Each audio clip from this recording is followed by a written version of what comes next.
All right, I think it's about time that we take a look at the original mix. What's up, guys? Welcome back to the channel, and welcome if you're new here. I am Don, and today we're taking a look at Nekroz Voiceless Voice. Let's get into it. Unlike usual, we don't really have a new card today. What we do have though is an old card. It's called Starry Night. It's a light rank for a monster that allows you to detach a material from itself in order to special summon a light monster from your hand. This would come up if you have conflicting normal summons. For example, if you open something like a Avens and a Diviner, or let's say a Avens and a Low, you can always go Avens into Amelia into Starry Night, which would detach and special summon either one of those light monsters, either the Low or the Diviner. Or if you're unfortunate enough to be playing Fiendsmith and you open the Engraver, you don't have to bother go to Moon. You can always go Events into Amelia, Starry Night, detach, and summon the Engraver. Alright, so with that out of the way, let's get into the combo video.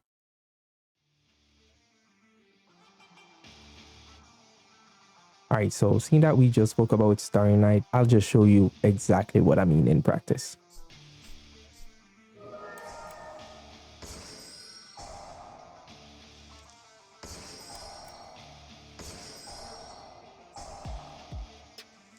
Alright, so with the addition of Miracle Raven into the game, I really don't think playing Trias is worth it anymore. Seeing that Trias is mainly a brick and you only play one of that card. Even if they say like they imperm the Diviner and you happen to open the Raven, you can always use Raven's effect to tribute the Diviner to special summon itself, which would then trigger the Diviner to special summon Low from the deck.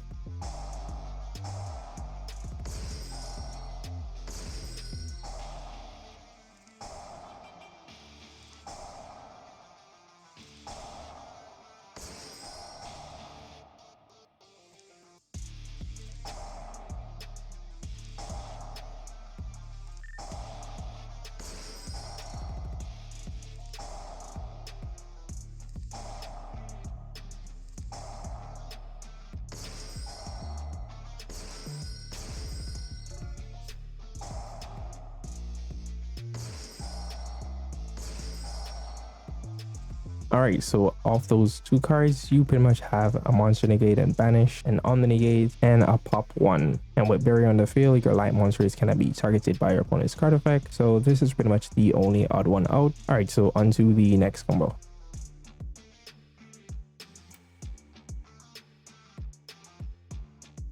Alright, so if you made this far into the video, you can leave a like, that would be appreciated. You can also check out the channel if you want to see more videos from me. And then if you want to see more videos from me in the future, you can subscribe to the channel. Let's get back into the video.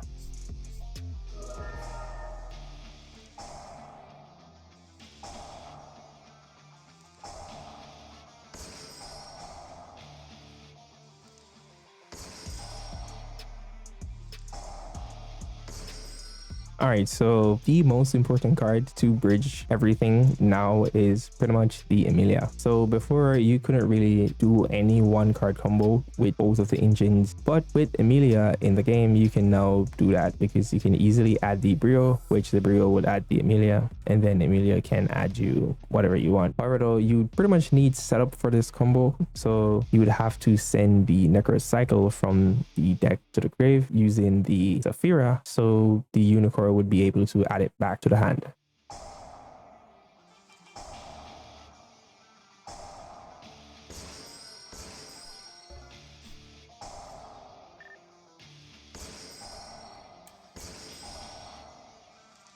Alright, so that interaction, if you don't know already, Unicorn only negates extra deck monsters on the field. So if you have a card like Dynamundo that tributes itself for a cost, it can pretty much bypass the negate of Unicorn. So pretty much what we have here is a one card combo to a Floodgate from the extra deck with an on negate and a pop 1. Let's get into the next combo.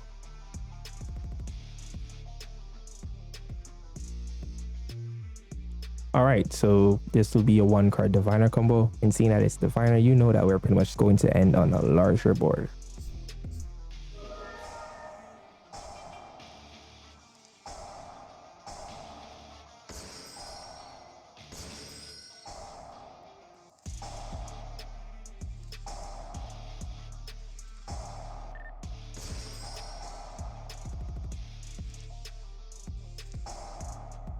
All right, so pretty much under 5 summons, you put up an Omnigate, and the ideal cards to add with these specific cards, the Raven after it's tributed, and Skull Guardian when it's summoned, or Colossus and the Unicorn. You can only add the Colossus from the Skull Guardian because it only adds Warrior and Dragon rituals, while you can add either one from the Raven.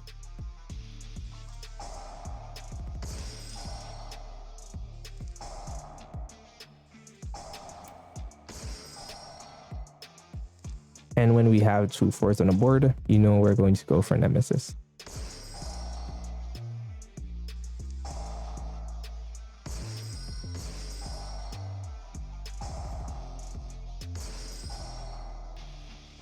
I hope you didn't expect me to do a Protoss video again after I pretty much uploaded a Protoss video the last time. So this time we'll be going for the Thunder Dragon combo.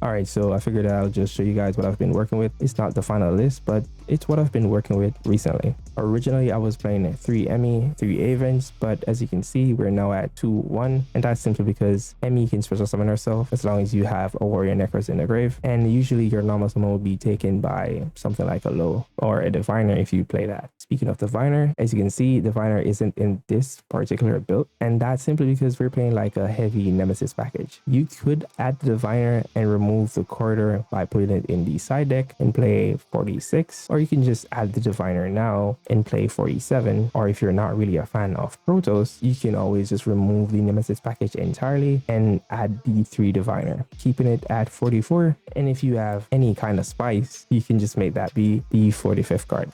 That's pretty much it for the video today, guys, and see you guys next time.